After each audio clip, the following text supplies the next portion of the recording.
Hello दोस्तों, स्वागत है आपका यूपी स्टडी दोस्त चैनल में। ये हमारा नया चैनल है जिसमें हम लोग दोस्त के ही तरह एक दूसरे को सपोर्ट करते हुए आगे बढ़ेंगे।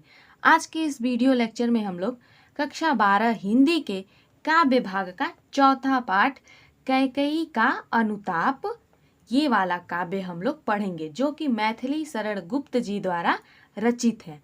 तो ये जो कैकेयी का अनुताप वाला काव्य है, ये सामान्य हिंदी और साहित्यिक हिंदी दोनों ही वर्ग को पढ़ना है। देखते हैं कि इस काव्य में, इस पाठ में हम लोगों को पढ़ना क्या है। कि प्रस्तुत काव्य पंक्तियां राष्ट्र कवि मैथिली शरण गुप्त द्वारा रचित साकेत महाकाव्य से अवतरित की गई है। वीर छत्राणी कैकेयी अपने किए पर पश्चाताप करके गोमुखु गंगा के समान पवित्र हो गई हैं। कैकेयी भरत के साथ राम को लौटाने के लिए वन में गई हैं। वह अनेक प्रकार से श्री राम को वन से अयोध्या वापस ले चलने का प्रयास करती हैं। तो जैसा कि हम लोगों ने पढ़ा, तो इसी से समझ में आ रहा है कि राम जी जो है वो वन में चले गए हैं और कैकेयी को अपनी बात पे पश्चाताप हो रहा है और वो भरत के साथ राम जी को वन से वापस लाने के लिए अयोध्या से लोग गए हैं। ठीक है दोस्तों, तो अब देखते हैं कि अब जब वो लोग वहां पे पहुंच गए हैं तो उसके बाद अब मैथिली शरण गुप्त जी क्या लिखे हैं यहाँ पर। तदनंतर बैठी सभा उटज के आगे, नीले वितान के तले दीप बहु जागे, टकटकी लगाए नयन सुरों के थेवे, परिणामोत्सुक उन भयातुरों के थेवे। तो ये जो काव्य लिखा है, पढ़ने में तो थोड़ा सा कठिन लगेगा, लेकिन इसका जो व्याख्या है, हिंदी अनुवाद है, बिल्कुल भी टेंशन मत लीजिए आप लोग। बहुत ही आसान से शब्दों में एकदम कहानी की तरह हम लोग समझेंगे। और हाँ, इसका हिंदी नोट्स लिखा हुआ भी हम आप लोगों को दिखाएंगे, बस वीडियो में बने रहिएगा। तो देखते हैं अब इसका मतलब क्या है कि तदनंतर बैठी सभा उटज के आगे। तदनंतर का मतलब होता है इसके पश्चात। किसके पश्चात? जब वो लोग वहां पर वन में पहुंच गए हैं, उसके पश्चात अब क्या हो रहा है। तदनंतर बैठी सभा उटज के आगे, इसके पश्चात बैठी सभा उटज के आगे। उटज का मतलब होता है कुटिया। तो जितने भी सभा है, जितने भी लोग वहां वन में पहुंचे हैं, वो लोग कुटिया के सामने जो है वो बैठे हैं। नीले वितान के तले दीप बहु जागे। नीले वितान, वितान का मतलब होता है तंबू, जिसको लोग टेंट भी बोलते हैं। तो नीले वितान यानी नीले तंबू के तले दीप बहु जागे, बहुत सारे दीप जल रहे हैं। तो इसकी जो है तुलना की गई है। जो नीला आकाश है उसको नीला तंबू माना गया है, उसकी तुलना की गई है। और जो चांदनी है, जो चंद्रमा का, तारों का जो प्रकाश फैल रहा है, उसे दीपक से तुलना की गई है। इसका मतलब ये होगा कि नीले अंबर का जो तंबू तना हुआ है, उसके नीचे चंदा तारों के जो प्रकाश है वो पूरा फैले हुए हैं। टकटकी लगाए नयन सुरों के थेवे। टकटकी लगाए नयन सुरों, सुरों का मतलब होता है देवताओं। यानी उस जो एक सभा बैठी हुई थी, उस पे देवताओं की जो है वो टकटकी लगी हुई थी। परिणामोत्सुक उन भयातुरों के थेवे, और वो भयातुरों मतलब ये डर रहे थे और उत्सुक थे। परिणाम उत्सुक, परिणाम को लेकर के उत्सुक थे। कौन से परिणाम को लेकर के? जैसा कि हम सबको पता है कि श्री राम को जो है वो एक तरह से कह सकते हैं कि भगवान की लीला थी कि वो वन में जाए, तो वहां से सीता माता का जो है वो रावण हरण करे, तो श्री राम जो है उसका वध करे। तो अब यहाँ पे लक्ष्मण भरत जी, कैकेयी जी, ये सभी लोग जो हैं वन में आए हैं श्री राम को ले जाने के लिए। तो अब देवता जो है ये देख के ये डर रहे हैं, इस परिणाम को सुनने के लिए व्याकुल है, कि ये भयभीत हैं कि कहीं ये लोग राम को वापस अयोध्या न ले जाएं। नहीं तो जितने भी एक तरह से बोल सकते हैं प्लान बना था कि किस तरीके से सीता जी का हरण होगा और रावण मरेगा, तब तो इस सारे किए कराए पे पानी फिर जाएगा। तो इसी बात को लेकर के देवता जो है वो डरे हुए हैं। अब आगे देखते हैं क्या है। उत्फुल्ल करौंदी कुंज वायु रह रह कर। उत्फुल्ल करौंदी वायु रह रह कर। उत्फुल्ल का मतलब होता है प्रफुल्लित, आनंदमय। करौंदी कुंज, करौंदी का मतलब होगा करौंदी, और कुंज का मतलब बाग। करौंदी एक फल होता है जो खट्टा खट्टा लगता है, छोटा छोटा होता है। वायु रह रहकर, यानी कि जहाँ पर वो लोग बैठे थे, तो चूंकि जंगल था वो, तो अगल बगल में जो है वो करौंदी का बागीचा था, जहाँ से आनंदमय जो हवा है वो रुक रुक के आ रही थी, करती थी सबको पुलक पूर्ण महमकर। और जब वो हवा आ रही थी उस बागीचे से, तो लोग पुलक पूर्ण यानी कि एकदम खुश हो जाते थे, लोगों का मन जो है वो हर्षित हो जा रहा था। वह चंद्रलोक था कहाँ चांदनी वैसी, प्रभु बोले गिरा गंभीर नीर निधि जैसी। अब यहाँ पे बोला गया कि वह चंद्रलोक था कहाँ चांदनी वैसी। यहाँ अब ये तुलना की गई है कि चंद्रलोक में ऐसी चांदनी नहीं थी जिस प्रकार से उस सभा में, उस जगह पर चांदनी फैली हुई थी। मतलब कि चंद्रलोक में इस प्रकार की चांदनी कभी नहीं फैली थी। प्रभु बोले गिरा गंभीर नीर निधि जैसी। तो चूंकि ऊपर वाली लाइनों में तो अभी तक ये बताया गया कि किस प्रकार का वहाँ का माहौल था, जो भी है। अब जो है इस लाइन में है प्रभु बोले गिरा गंभीर नीर निधि जैसी। अब प्रभु जो है यहाँ पे श्री राम है, उन्होंने बोला गिरा गंभीर निधि निधि जैसी। निर निधि मतलब समुद्र, समुद्र के समान गंभीर स्वर में। गिरा का मतलब होता है वाणी स्वर। तो प्रभु श्री राम जो है अब वो समुद्र की तरह गंभीर वाणी में बोले। ठीक है दोस्तों, तो यहाँ तक के लाइनों का वर्णन जो है हम लोग अब कॉपी में देख लेते हैं, जिसको आप लोग नोट डाउन कर लीजिएगा। तो आइए देखते हैं। जैसा कि अभी हम लोगों ने पूरे 8 लाइन पढ़े हैं, तो ऊपर के 4 लाइनों की व्याख्या हमने यहाँ लिखा है और उसके नीचे की 4 लाइन की व्याख्या यहाँ पर नीचे है। तो पहले हम लोग ऊपर का देख लेते हैं कि इसके पश्चात कुटिया के आगे सभा बैठी है और नीले आकाश रूपी तंबू के नीचे तारे रूपी बहुत सारे दीपक जल उठे। देवताओं के नेत्र एकटक सभा को देखने लगे और सभी देवता सभा के परिणाम को लेकर व्याकुल और भयभीत थे।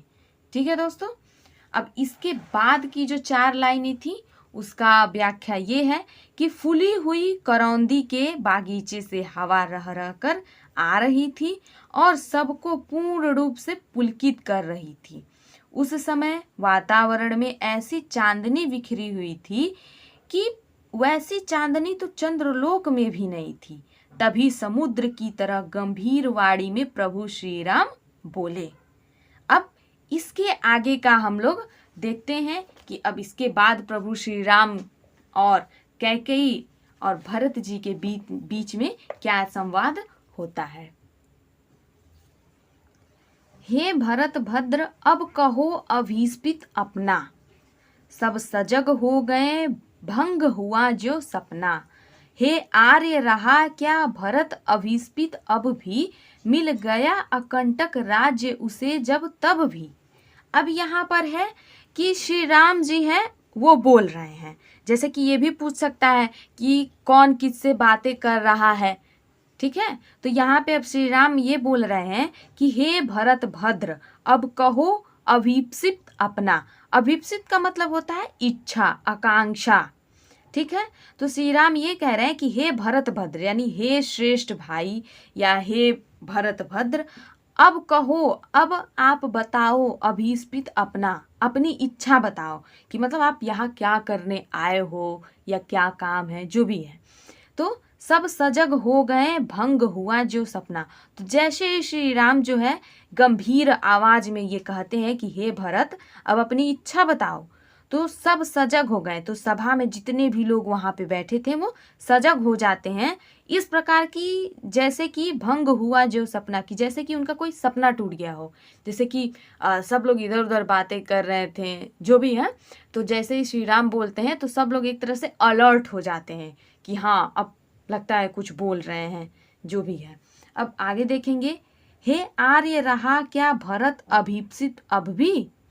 अब यहाँ से भरत जी जो हैं वो राम जी से बात कर रहे हैं, उनसे बता रहे हैं हे आर्य, यानी कि हे आर्य का मतलब होगा भैया, ये भाई, हे श्रेष्ठ, हे प्रभु। तो हे भैया, रहा क्या भरत अभीप्सित अब भी, कि क्या अब भी इस भरत की कोई इच्छा रह गई है।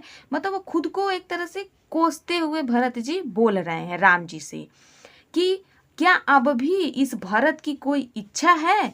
मिल गया अकंटक राज्य उसे जब तब भी। और वो कह रहे हैं कि इस भरत की अब भी कोई इच्छा है जिसे अकंटक राज्य मिल गया है तब भी। अकंटक राज्य का मतलब कि ऐसा राज्य जिसमें कोई कांटे ना हो। कांटे का मतलब कि कोई उस राज्य का दुश्मन ना हो। ठीक है, तो वही वो बोल रहे हैं कि जिस भरत को इतना बड़ा राज्य मिल गया है, क्या उसकी अब भी कोई इच्छा होगी। पाया तुमने तरु तले अरण्य बसेरा।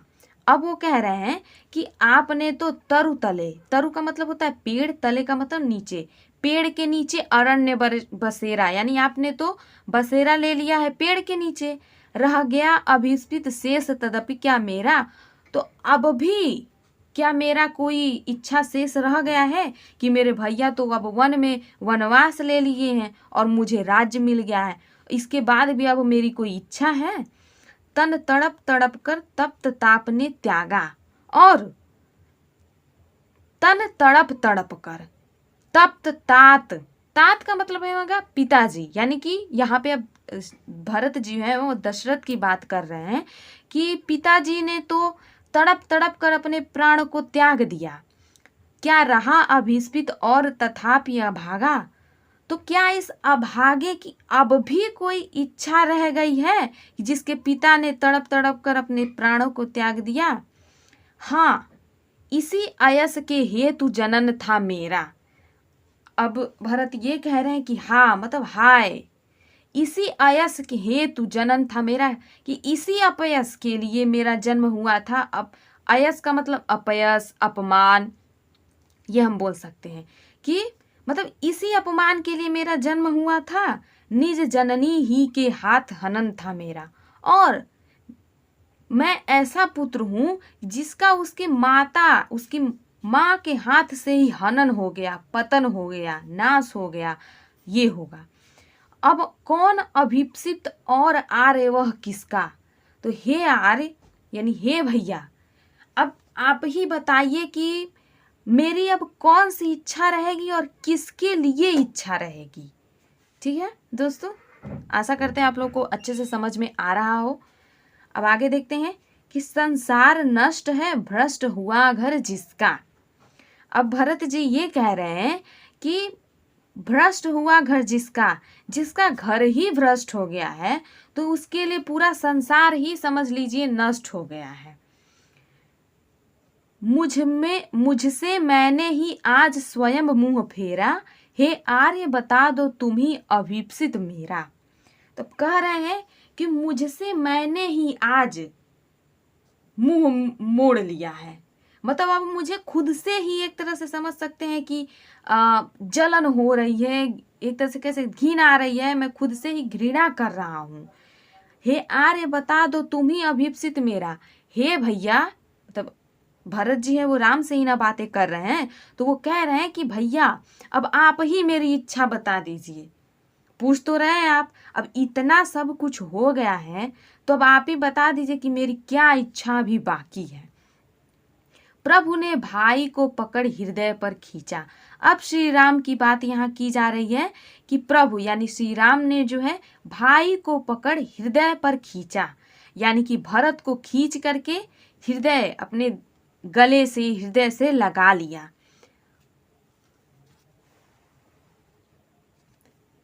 ये वाली लाइन थी दोस्तों, थोड़ा सा दिखा नहीं है। प्रभु ने भाई को पकड़ हृदय पर खींचा, यानी श्री राम जो है वो अपने भाई को, भरत को है खींच करके गले से लगा लेते हैं। रोदन जल से सविनोद उन्हें फिर सींचा। और जब उन्होंने भरत जी को गले से लगाया तो अश्रु प्रवाह होने लगे दोनों लोगों का, और एक तरह से कह सकते हैं उन्हीं आंसुओं से उन्होंने एक दूसरे का हृदय सींच लिया, मन तक वो लोग पहुंच गए। उसके आशय की थाह मिलेगी किसको। अब यहाँ पे राम जी ही कह रहे हैं कि उसके आशय की थाह मिलेगी किसको, जनकर जननी ही जान न पाए जिसको। कि एक ऐसा मनुष्य है, यानी कि भरत जी हैं, अब उनकी आशय की, उनकी इच्छा की किसको ही थाह मिल पाएगी, जिसको उसकी माता ही न पहचान पाए, जिसने उसे जन्म दिया था। यहाँ तक जो है श्री राम और भरत के बीच में ये संवाद हुआ है। अब इस पूरे लाइन का हिंदी अनुवाद जो है हम लोग नोट्स से देखते हैं। बहुत ही आसान से शब्दों में हमने लिखा हुआ है, जिसे आप लोग बहुत अच्छे से समझ जाएंगे और अपने नोट में नोट डाउन जरूर करिएगा। तो आइए देखते हैं। ठीक है दोस्तों, तो जैसा कि हम लोगों ने पीछे पढ़ा है, तो अब उसका हिंदी अनुवाद हम लोग यहाँ पढ़ते हैं। हे भरत भद्र, अब आप अपनी इच्छा बताएं। और सभी इस प्रकार सजग हो गए जैसे कोई सपना भंग हो गया हो। भरत स्वयं को कोसते हुए कहते हैं कि हे प्रभु या हे भाई भैया, क्या भरत की अब भी कोई इच्छा है? जिसे अकंटक राज्य मिल गया तब भी? आपने तो जंगल में पेड़ के नीचे बसेरा पा लिया, क्या तब भी मेरी कोई इच्छा बची है? पिताजी ने तड़प तड़प कर शरीर त्याग दिया, तो क्या अब भी इस अभागे की कोई इच्छा बची है? हाय, क्या मेरा जन्म इसी अपमान के लिए हुआ था कि अपनी ही माता के हाथ से मेरा हनन हो? अब मेरी कौन सी इच्छा है और हे भाई किसके लिए है? हमारा तो पूरा संसार ही नष्ट हो गया और घर भ्रष्ट हो गया। आज मैंने स्वयं से ही मुंह फेर लिया है। हे भाई, अब आप ही मेरी इच्छा बताएं। यहाँ पे आप लोग भाई की जगह भैया लिखेंगे तो ज्यादा सही रहेगा, क्योंकि राम जी जो है वो भरत जी से तो बड़े हैं ना। ठीक है, तो हे भैया, अब आप ही मेरी इच्छा बताएं। तब श्री राम ने भरत को खींचकर अपने हृदय लगा लेते हैं और अपने आंसुओं से उन्हें सींच दिया। उसकी इच्छा की गहराई को कौन माप सकता है, जिसे उसे जन्म देने वाली माँ ही न जान पाई। ठीक है दोस्तों, तो आशा करते हैं कि आप लोगों को ये लेसन जो है यहाँ तक हम लोगों ने पढ़ा है। एक ही दिन में ज़्यादा पढ़ेंगे तो ओवर हो जाएगा, समझ में भी नहीं आएगा। तो जितना हम लोगों ने पढ़ा इसे आप लोग पढ़ के रिवाइज करिए, और जो भी हमने नोट्स दिखाया आप लोगों को उसे अपने नोट में नोट डाउन ज़रूर करिए। इसके आगे के पार्ट में हम लोग इस कहानी को जो है, एक तरह से समझ लीजिए कहानी ही है, बहुत अच्छे से समझ में आ रहा है। तो आगे की जो काव्य में जो कहानी है उसे हम लोग अगले पार्ट में पढ़ेंगे और बहुत ही आसान से शब्दों में एकदम समझेंगे। बिल्कुल टेंशन नहीं लेना है। ठीक है, तो बने रहिए यूपी स्टडी दोस्त चैनल के साथ। अच्छा लगा हो तो लाइक करिए, अपने क्लासमेट अपने दोस्तों के साथ शेयर करिए और हमारे चैनल को सब्सक्राइब करिए। Bye bye.